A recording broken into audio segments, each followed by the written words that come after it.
Pro-lifers are often accused of forcing their religious beliefs on others. But we are not pro-life simply because that's what our Catholic faith tells us. We are pro-life because it is a truth supported by faith, science, and reason. I had the chance recently to sit down with the top bioethics expert, Snead. I asked him, from a purely bioethical standpoint, what is your argument against abortion? I'd say the easiest argument to make in public terms that don't depend on overtly religious commitments is the pro-life argument in the context of abortion.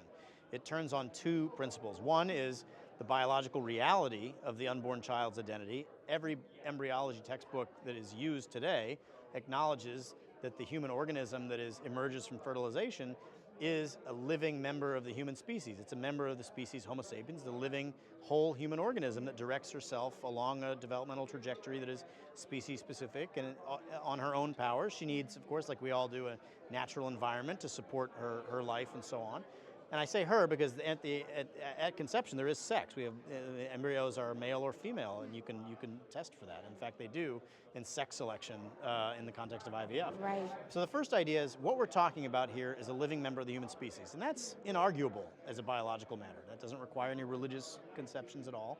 And then the second argument is an argument about justice and equality, which is nested in our nation's most foundational documents, most specifically the Constitution and the Declaration of Independence, and the idea that human beings all deserve equal protection under the law.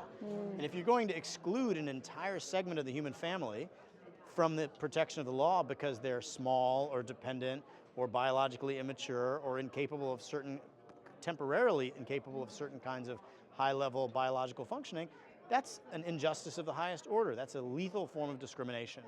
And that argument doesn't require you to be a Christian or a Jew or a theist of any kind.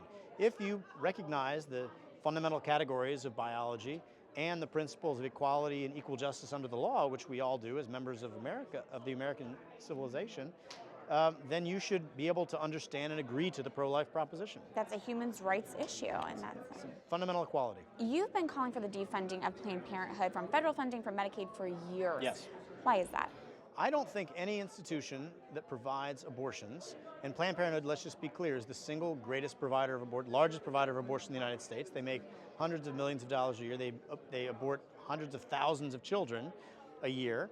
I don't think any institution like that should receive taxpayer funding as a mandatory legal principle. I don't think taxpayers should be required to hand their money over to an organization that is the largest purveyor of abortion in America. If Planned Parenthood, President Trump just made an extraordinary offer, one I've never seen made in the public square, that if you stop doing abortions, then you can get all this public funding.